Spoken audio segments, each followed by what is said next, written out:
دوستوں، بزرگوں، بھائیوں، جیسا کہ صاحبزادہ شراری صاحب آپ کو بتا رہے تھے، آج یہ خوبصورت اور پروقار محفل مبارکہ دو حوالوں، دو نسبتوں سے انعقاد پذیر ہے۔ ایک تو افضل البشر بعد الانبیاء، خلیفہ اول بلا فصل، امیر المومنین سیدنا ابوبکر صدیق رضی اللہ تعالیٰ عنہ کی خوبصورت یادیں اس محفل کو اور ہم سب کے دلوں کو معطر کیے ہوئے ہیں۔ اور دوسری نسبت یہ ہے کہ یہ خوبصورت مسجد جسے دیکھ کر طبیعت بڑی خوش ہوئی، اللہ تبارک و تعالیٰ منتظمین کو اور معاونین کو بہترین صلہ عطا فرمائے۔ اس مسجد کی تعمیر نو کے سلسلے میں آج اس تقریب کا انعقاد ہے۔ اللہ تعالیٰ ہر دو عنوانات کی برکات ہمیں عطا فرمائے۔ آپ بہت بڑی تعداد میں تشریف لائے، علماء بھی تشریف لائے، بالخصوص صاحبزادہ حسنین رضا صدیقی صاحب بھی آئے ہوئے تھے، مہمان ہیں ہمارے۔ اللہ تبارک و تعالی ہم سب کو اخلاص کی دولت عطا کرے اور اس محفل مبارکہ کی تمام برکات ہمیں عطا فرمائے۔ قرآن مجید فرقان حمید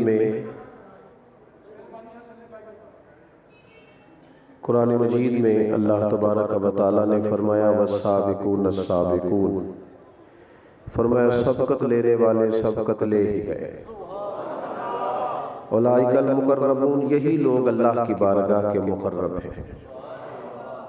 انسان، میں نے زیادہ باتیں نہیں کرنی، بات شروع ہو گئی، چند ایک گزارشات کرنی، آپ توجہ فرمائیے گا۔ کچھ لوگوں کے شعور کی آنکھیں کھل جاتی ہیں، ضمیر کی نہیں کھولتے۔ حق کیا ہے، باطل کیا ہے، انہیں اچھی طرح سمجھ آ جاتی ہے۔ وہ گراؤنڈ ریالٹی کو دیکھتے رہتے ہیں، معروضی حالات کو دیکھتے رہتے ہیں، لیکن اپنے ضمیر کو بار بار سلا دیتے ہیں۔ پتہ چل جاتا ہے انہیں درست کیا ہے، سمجھ آ جاتی ہے صحیح کیا ہے، پتہ چل جاتا ہے تقویٰ کس جانب ہے، لیکن وہ فیصلہ نہیں کرتے۔ ہم نے دیکھا ہے کہ رسومات کے خلاف پوری تقریر کرنے والے شخص کے اپنے گھر میں جب کوئی تقریب ہوتی ہے تو ایک رسم بھی نہیں چھوڑتا۔ سارا دن انقلاب کی باتیں کرنے والے لوگ جب عملی زندگی میں قدم رکھتے ہیں تو صفر ہو جاتے ہیں۔ بڑے فکری، شعوری پیغامات دینے والے لوگ جب اس شعور اور فکر پر عمل کرنے کی باری آتی ہے تو پھر وہ پچھلی صفوں میں معاذ اللہ گھسنا شروع کر دیتے ہیں، الا ماشاء اللہ۔ نبی اکرم صلی اللہ تعالیٰ علیہ وسلم جب تشریف لائے اور حضور ایسی واضح نشانیوں کے ساتھ تشریف لائے کہ قرآن مجید نے کہا کہ یہود تو محبوب آپ کو اس طرح جانتے ہیں جس طرح کوئی اپنے بیٹے کو جانتا ہے۔ قریش مکہ، یہود، وہاں کے عیسائی، حضور کے قریبی سب سمجھ گئے تھے کہ رسول کریم اللہ کے آخری اور سچے رسول ہیں، اور وہ اپنی نجی محافل کے اندر، آپ غور کیجئے گا میری بات پر، وہ اپنی نجی محافل کے اندر اس کا اعتراف بھی کرتے تھے۔ ابو جہل سے جب اخنس بن شریح نے پوچھا کہ تمہاری رائے کیا ہے، تو انہوں نے کہا رائے دو ٹوک ہے، یہ سچے ہیں۔ تو کہا مانتے کیوں نہیں؟ کہنے لگا مان کس طرح جائیں؟ کعبے کے متولی پہلے سے یہ ہیں، حاجیوں کو پانی پلانے کی ذمہ داریاں پہلے ان کے پاس ہے، نبوت بھی وہاں چلی گئی تو ہمارا اور ہمارے بچوں کا کیا بنے گا؟ قبیلے کو دیکھتے رہے، خاندان کو دیکھتے رہے، اپنی جھوٹی انا کو دیکھتے رہے۔ شعور کی آنکھیں کھل گئی تھیں، ضمیر کی نہیں کھلی۔ ڈھیر سارے لوگ تھے جنہیں پتا تھا سب ٹھیک ہے، لیکن ضمیر کو سلا دیتے تھے۔ اللہ نے یہ بھی کمال حضرت ابوبکر صدیق کو دیا، جس دن شعور کی آنکھیں کھلی ہیں فوراً ہی ضمیر کو جگایا ہے، کلمہ پڑھا اور مسلمان ہو گیا۔ حالات کو نہیں دیکھا وہ کس طرف ہے، حالات کو نہیں دیکھا۔ کچھ لوگ حالات کو دیکھ کر فیصلہ کرتے ہیں، کچھ لوگ حالات کو بدل دیا کرتے ہیں۔ حضرت ابوبکر صدیق رضی اللہ تعالیٰ عنہ نے فوراً کلمہ پڑھا۔ ہمارے ہاں لوگوں نے سمجھا ہوگا نیکیاں بھی شاید جمہوری ہوتی ہیں، ملک جمہوری ہے نا، لوگ سمجھتے ہیں نیکیاں بھی شاید جمہوری ہوتی ہیں، سارے کریں گے تو میں بھی کروں گا، سارے چلیں گے تو میں بھی چلوں گا۔ حضرت صدیق اکبر کا اس معاملے میں بھی پہلا نمبر ہے. انہوں نے کہا کوئی مانے نہ مانے میری سمجھ میں آ گیا ہے، میں مدینے والے کا کلمہ پڑھتا ہی رہوں گا. تھوڑا سا نا اپنے ضمیر کو جگانا چاہیے.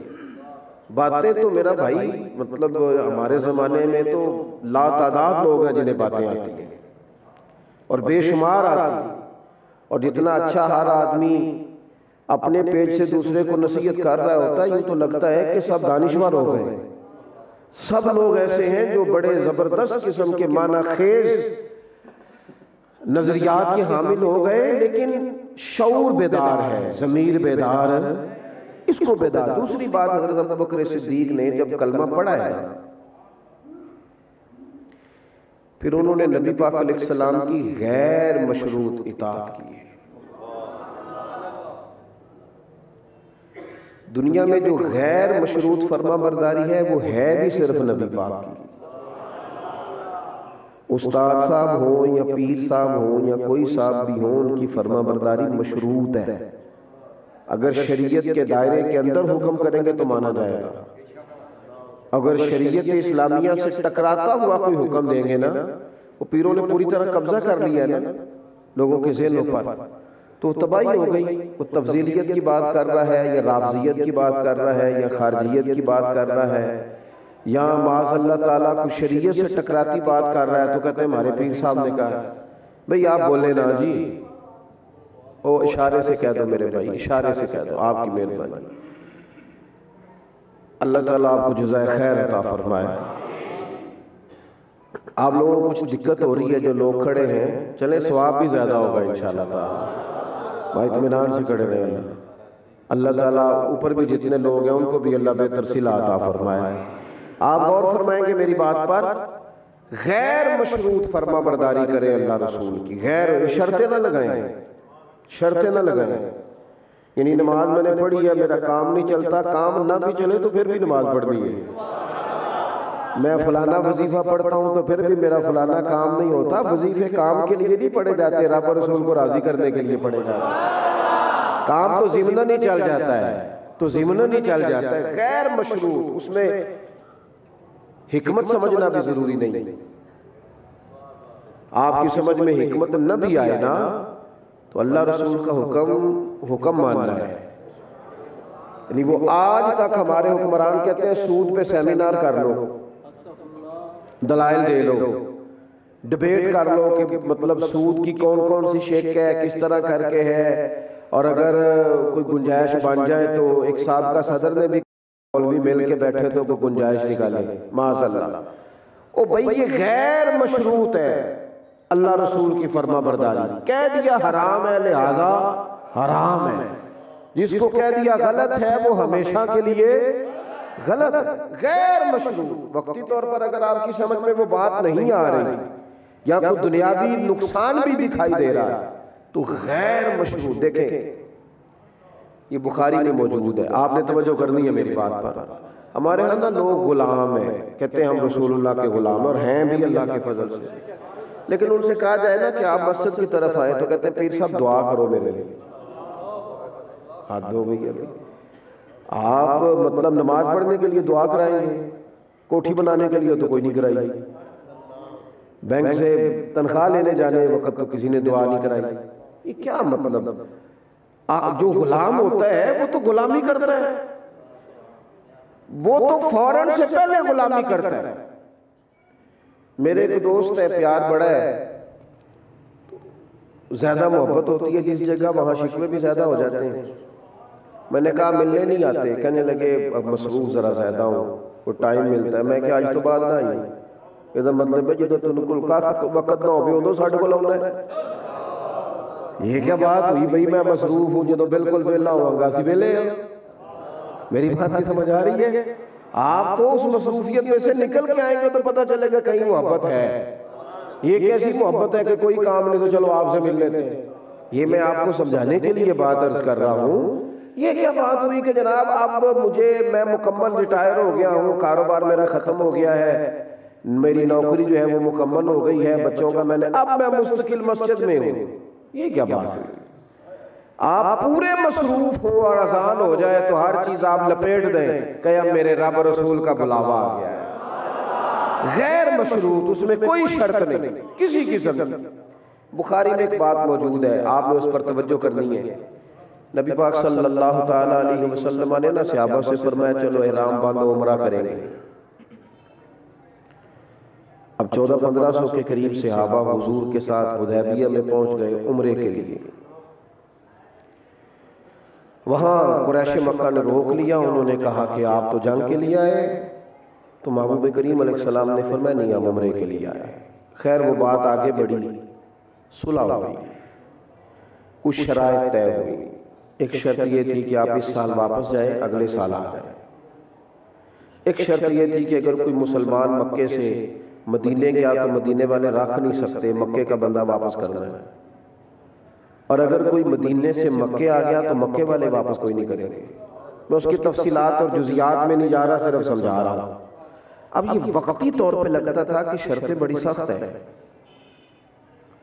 یہاں سے بندہ عمرہ کرنے جائے نا جی، تو وہاں جا کے پتہ چلے فلائٹ کچھ دن لیٹ ہے تو لوگ گھر نہیں آتے، کہتے ہر بندہ پوچھے گا کہ تو ہار شاہ ڈال کے گیا تھا، لوگ واپس گھر نہیں آتے، اور اتنے سارے لوگ، اور حضور نے فرمایا عمرہ کریں گے، ابھی واپسی ہو رہی ہے۔ اور پھر حال یہ ہے کہ شرطیں اور ان شرائط پر صلح ہو رہی ہے جن میں لگ رہا ہے شرطیں برابر کی نہیں، یعنی ہمارا بندہ کافروں کی طرف گیا تو وہ رکھ لیں گے، ان کا آیا تو ہم رکھ نہیں سکتے۔ ان حضور نور نبوت سے دیکھتے، اللہ نے غیب کے خزانوں کی کنجیاں عطا فرمائی ہیں۔ یہ جو کہا تھا نا کہ ان کا بندہ آئے گا تو واپس کرنا پڑے گا اور ہمارا جائے گا تو وہ نہیں کریں گے، اس کا مسئلہ رزلٹ یہ نکلا کہ وہ جو مکے سے نکل کے آتا تھا اسے پتا تھا حضور تو رکھیں گے نہیں، کسی تیسری جگہ جا کے بیٹھا، اور یہاں سے تو کسی نے جانا ہی نہیں تھا مکے۔ تو جو لوگ مکہ سے آئے اور مدینے جا نہ سکے، ان کا ایک الگ مجاہدین کا ایک پورا گروہ بن گیا، ایک جماعت بن گئی حضرت ابو بصیر کی قیادت میں۔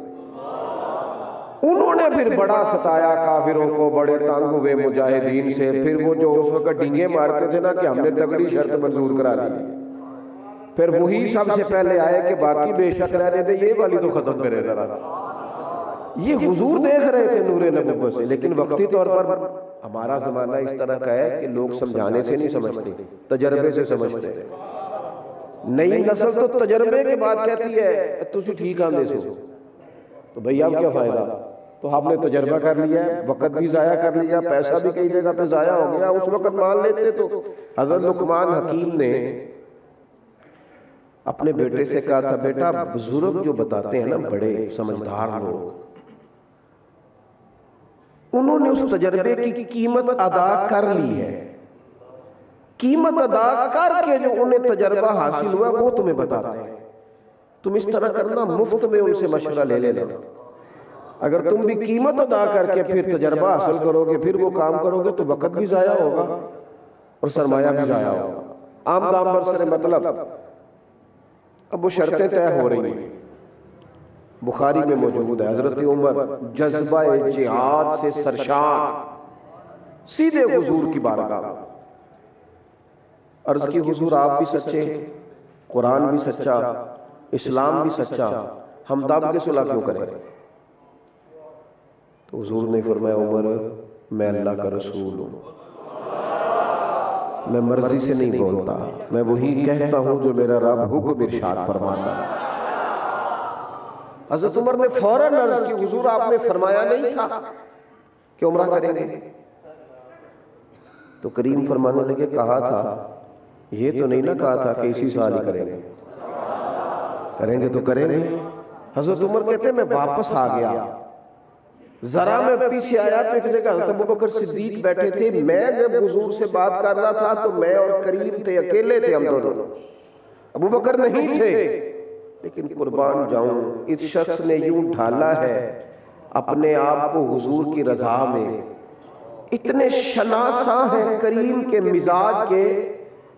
حضرت عمر کہتے ہیں میں نے وہی باتیں آ کے جناب صدیق سے کہیں میں نے کہا ابو بکر حضور بھی سچے، قرآن بھی سچا، اسلام بھی سچا، تو دب کے صلح کیوں کریں؟ حضرت عمر کہا کرتے تھے واہ ابو بکر تیرا ایمان، فرماتے لوگوں اس وہی جملے بھائی نہیں حضور کی پیروی میں حضرت ابو بکر کو ذرا پریشانی نہیں، کھلا کھلا سا چہرہ، مزاج میں اطمینان، کہنے لگے عمر وہ اللہ کے رسول ہے، وہ مرضی سے نہیں بولتے، وہی فرماتے ہیں جو رب حکم ارشاد فرماتا ہے۔ کہتے ہیں یہی میری بات ہو گئی تھی کہ ابو بکر تو اتنا شناسا ہے حضور کے مزاج کا، کچھ بندے طے نہیں کر لیتے کہ ہم نے ادھر ادھر نہیں ہونا، طے نہیں کر لیتے کچھ بندے، ہم نے غلامی کرنی ہے، جو بھی ہو جائے سانو قید سجن دا گہنا ہے، او جنج رکھے ایسا اونج رہنا ہے، طے کر لیا اپنی زندگی جیسے محبوب کہہ دے وہی ہمارے لیے راہ نجات ہے۔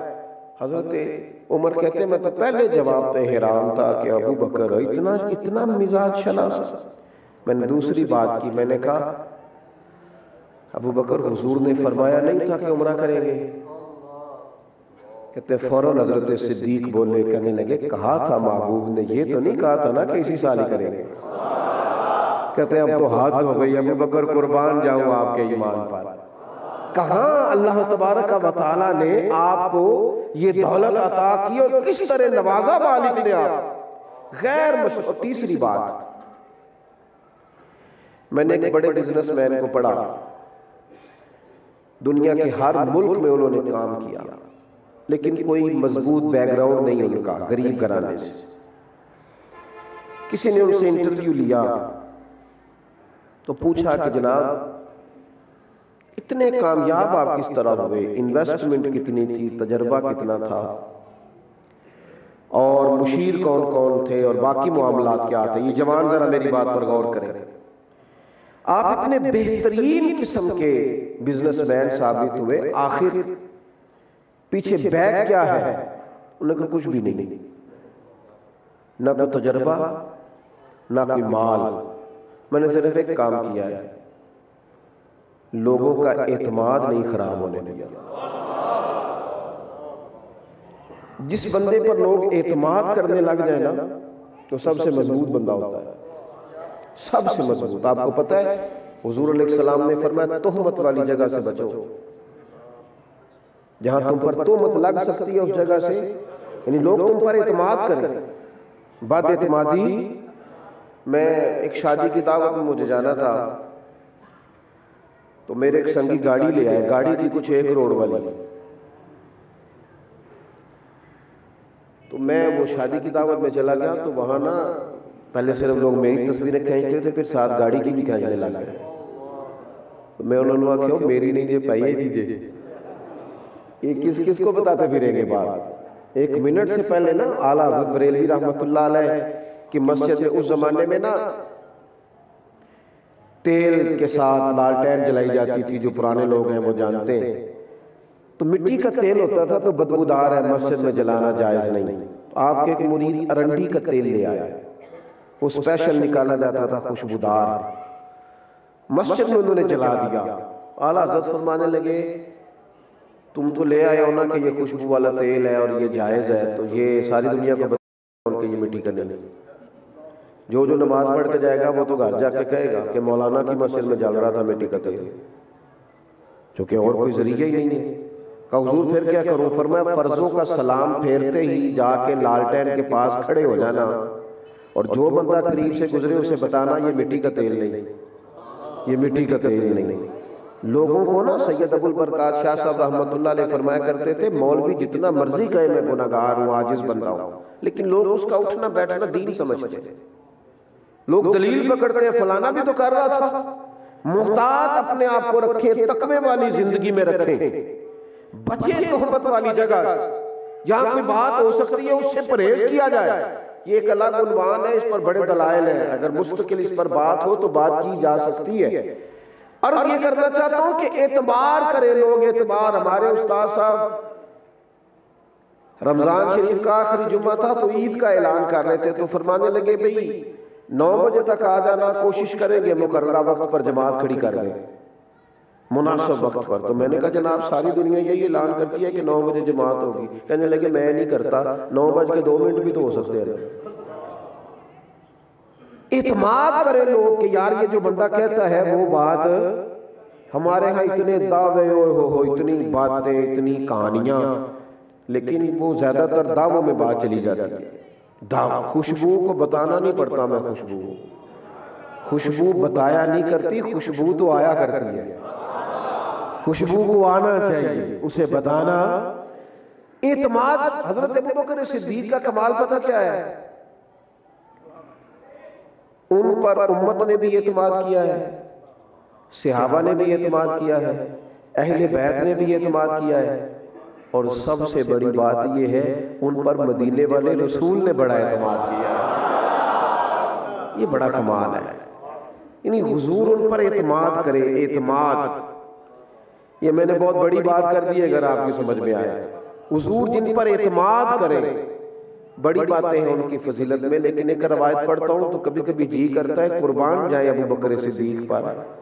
حضور فرمانے لگے ابو بکر میرے پاس جس کے پیسے آئے میں نے امانت سمجھ کے خرچ کیے, لیکن جب ابو بکر کے آئے میں نے اپنے سمجھ کے خرچ کیے.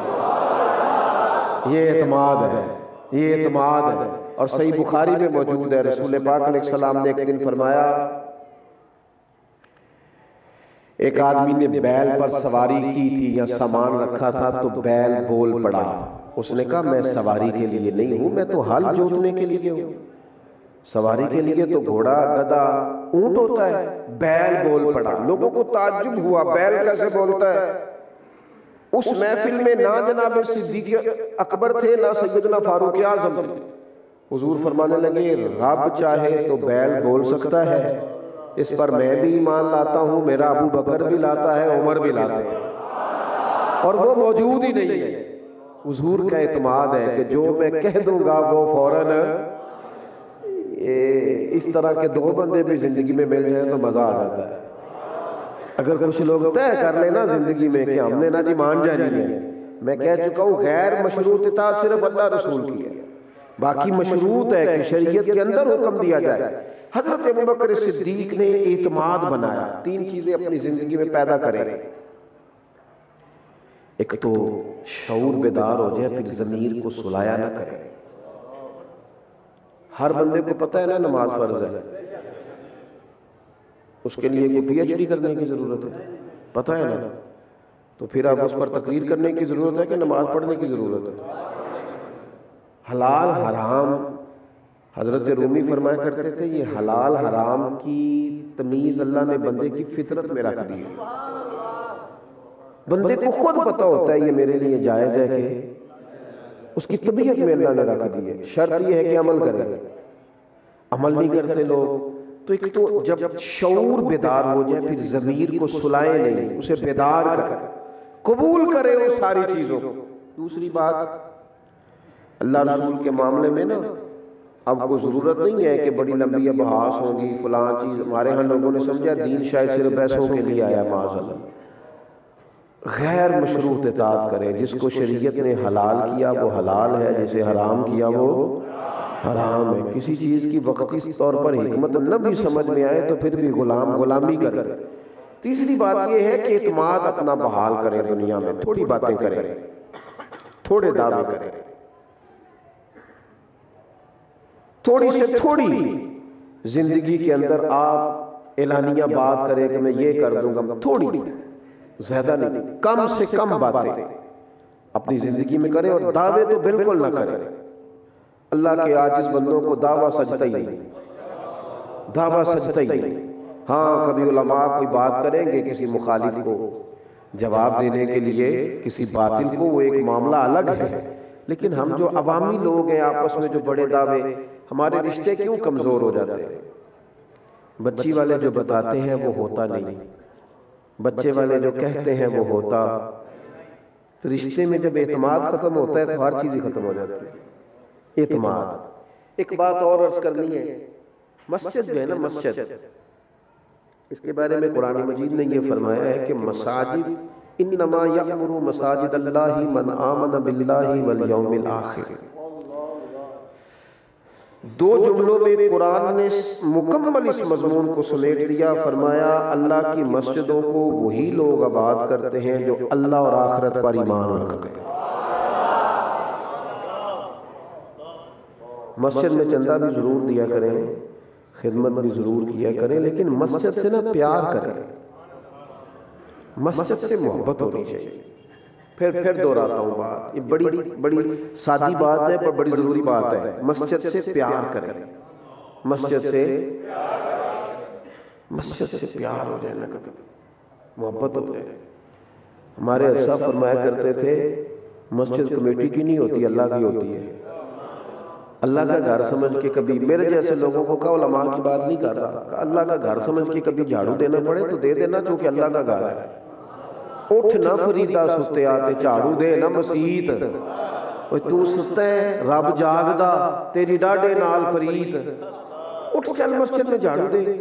مسجد سے ہمارے ہاں مسجد کی سیاست میں سارا علاقہ حصہ لیتا ہے, اور خدمت میں صفائی ستھرائی میں تھوڑا سا نا ذوق ہونا چاہیے, مسجد سے پیار ہونا چاہیے. جس طرح بندہ خاص چیز ڈھونڈ کے نہیں لاتا, سونی سی اپنے گھر کے لیے خوبصورت سا انتظام کرتا ہے کہ وہ فلانی چیز جناب وہ بڑی زبردست چنیدہ, اس طرح خاص چیز ہو, مسجد کے ساتھ خاص دلچسپی ہو. میں حرم شریف میں تھا تو میرے آگے کوئی باپ بیٹا تھے یا دادا پوتا تھے, تو وہ فون کر رہا تھا, اور مسجد دی موٹر صحیح کرا لیجئے کہ نہیں. بابا جی فون کر رہے تھے, میں انہوں آخ کے آیا سا, موٹر بھی ٹھیک کرائیے کہ نہیں. تو فون بند ہوا تو بیٹا کہتا ابا جی چھڈو, جڑے اتنے نے وہ کرا ہی لیں گے, تمہیں کدی ٹینشن ہے. تو میں نے اس بچے سے کہا, میں نے کہا آپ کو پتہ نہیں آپ کے والد کی, آپ کے بزرگ کی گواہیاں کہاں کہاں جا رہی ہیں. یہاں اتنے آ کے وہ بھی تو بندے نا جڑے کہنے نے فلانے کو پیسے لینے سے نہیں لیاندے نہیں کہ نہیں. لیکن یہ کیا کہہ رہا ہے, مسجد کی موٹر, مسجد کا کام, مسجد سے خاص محبت. مسجد کو میں تو بڑے عرصے سے لوگوں سے کہہ رہا ہوں کہ جس نے 30 سال مسجد میں اذان دیا اس کی صدارت میں میلاد کی محفل ہونی چاہیے. ایسے لوگوں کو آپ آگے لے کے آئیں. مسجد کے ساتھ خاص وابستگی, مسجد سے ذوق. آپ کو پتہ ہے کتنا پیار ہے حضور کو مسجد شریف کے ساتھ. یعنی صحابہ فرماتے خود مسجد نبوی کی تعمیر میں حضور اینٹیں اٹھا کے لاتے. اللہ کرے آپ سمجھیں اس بات. یہ ذوق ہے کہ گھر ازواج مطہرات کے بعد میں بنے, اپنے لیے اجرا بعد میں بنا, مسجد شریف کو پہلے بنایا, اور اس مسجد کے ساتھ حضور کے دل, یا رسول اللہ ہم خادم حاضر ہیں, ہم کام کرتے ہیں, فرمایا پیچھے بڑی اینٹیں پڑیاں اٹھا کے لے آؤ, مجھے بھی تو اللہ تعالیٰ سے اجر لینا ہے. مسجد سے خاص محبت. مسجد نبوی شریف میں نا حضرت عمر نے چراغ جلایا, روشنی کی سب سے پہلے. ویسے تو حضرت تمیم داری نے یہ کام شروع کیا تھا, لیکن اس کو مرتب کر کے حضرت عمر نے کیا. تو مولا علی بیٹھے تھے ایک کونے میں, فرمانے لگے عمر اس طرح تو نے میرے حضور کی مسجد ساری جگمگ کر دیا نا, میری دعا ہے اللہ تیرے مزار میں بھی ایسے روشنی. خاص پیار کرے مسجد کے ساتھ. یہ جو لوگ فارغ ہو کے جا کے پھٹے پہ بیٹھتے ہیں, انہوں نے اب پھٹے پہ بیٹھنا شروع کیا. میں ذمہ داری سے کہہ رہا ہوں, ورنہ ہمارے بزرگوں کا طریقہ تھا جو فارغ ہوتا تھا وضو کر کے قرآن پاک لے کے مسجد میں بیٹھا کرتا. یعنی میں نے اپنے بزرگوں سے یہ بات سنی ہے. ہمارے بڑا کہا کرتے تھے اوے فلانے دے پنڈ تے مسجد نو بھی تالا بجدا ہے, کیونکہ کوئی نہ کوئی اللہ اللہ کر رہا ہوتا تھا. مسجد کو تالا سوال ہی نہیں پیدا ہوتا تھا. لیکن وہ تو اب شروع ہوا ہے جب لوگ اتنی جلدی میں نماز کے لیے آتے ہیں. مسجد سے پیار کریں, اس کی صفائی میں, اس کی ستھرائی میں, اس کی تعمیرات میں. مطلب میں کہہ چکا ہوں کہ صرف عہدوں کی دلچسپی نہ پیدا کریں, اس سے پیار کریں, اور پھر اس کی آباد کاری میں. ایک بندے سے اختلاف ہو جاتا ہے مولوی صاحب کا یا کسی بندے مسجد میں کسی سے, ایک سے وہ اپنی انا نہیں چھوڑتا, سارا مسجد کا ماحول خراب کر دیتا ہے. 100 بچہ پڑھ رہا ہے, 200 پڑھ رہا ہے, 300 جائیں سارے جدھر مرضی, لیکن اس کو تو مطلب وہ میری نہیں مانی گئی, لہذا چھٹی ہر چیز کی. تھوڑی سی نا بڑے حوصلے کریں. مساجد, تنظیمیں, ادارے, یہ بڑے دل گردے سے چلتے ہیں. اس کے لیے حوصلے جوان ہونے چاہیے۔ ایک بوڑھی اماں مسجد شریف میں جھاڑو دیتی تھی، بیمار ہو گئی، قربان جاؤ، حضور تیمارداری کے لیے تشریف لے گئے۔ رات کو انتقال ہوا، صحابہ کرام کہتے ہم نے حضور کو تکلیف دینا مناسب نہ جانا، رات ہی کو ہم نے ان کا جنازہ پڑھا، تدفین کر دی۔ صبح محبوب قبر سے گزرے تو فرمایا یہ نئی قبر کس کی؟ یا رسول اللہ، مختلف انداز میں روایت موجود ہے، لیکن اس کی اصل بخاری میں یہ حضور فلاں خاتون رات انتقال کر گئی۔ سارا کچھ جاننے والے محبوب فرماتے ہیں مجھے اطلاع کیوں نہیں دی؟ ویسے تو دوسرا جنازہ جائز نہیں، لیکن اگر وارثوں نے نہ پڑھا ہو پھر جائز ہے۔ ایک تو حضور شارع ہے، حق رکھتے ہیں، اور دوسرا حضور ہی تو وارث ہے ساری امت۔ لہذا قبر پہ کھڑے ہو کے محبوب نے فرمایا بناؤ صفحے میں دوبارہ جنازہ پڑھاؤں گا، کیونکہ یہ مسجد کی خدمت کرتی تھی۔ تو اپنی دلچسپی، اپنا ذوق، اپنا مزاج، اپنی طبیعت، میں نے بڑا نام سنا تھا بچپن سے حضرت مولانا ابو داؤد محمد صادق صاحب کا، بڑی عقیدت تھی۔ تو پہلی دفعہ جب میں ان سے ملنے گیا نا، اتنے بڑے عالم تھے، بڑے بڑے مفتیان کرام ان کے مرید تھے۔ ویسے تو میری طرح کے چھوٹے مولوی تو کبھی بھی اپنا جوتا خود نہیں اٹھاتے، وہ مشکل ہوتا ہے، وہ باقی لوگ ہی کام کریں گے، اس کے لیے باقاعدہ بندے ہوتے ہیں۔ اور آج کل تو خیر اٹھانے بھی کوئی نہیں دیتا، ویسے بھی اگر کوئی اٹھا لے تو پھر اٹھ بھی جاتا ہے۔ تو میں جب ان کو دیکھ اتنے علماء کے مشائخ کے وہ شیخ، تو جب میں گیا پہلی دفعہ میں نے دیکھا تو مسجد میں صفیں بچھا رہے تھے، مسجد کی صفیں بچھا رہے تھے خود۔ میں نے انہیں اکثر مسجد کی چابیاں لے کے کھولتے اور بند کرتے دیکھا۔ یہ پیار ہے مسجد سے۔ ایک ہے کہ کوئی شخص کہے کہ مولوی صاحب آپ نے یہ کام نہیں کیا، اس کا یہ کہنا درست نہیں، لیکن یہ کہ مجھے شوق ہو جائے کہ رب کا گھر ہے۔ تو ایک تو جناب صدیق اکبر کے تعلق سے جو میں عرض کر سکا ہوں اس پر ضرور غور کریں۔ عقیدتیں بڑی مضبوط ہونی چاہیے ہماری صحابہ اور اہل بیت کے ساتھ، اور دوسری بات یہ کہ مسجد سے اپنی خاص دلچسپی پیدا کریں۔ اللہ تعالیٰ میری آپ کی اس حاضری کو قبولیت کا شرف عطا فرمائے۔ آخر دعوانا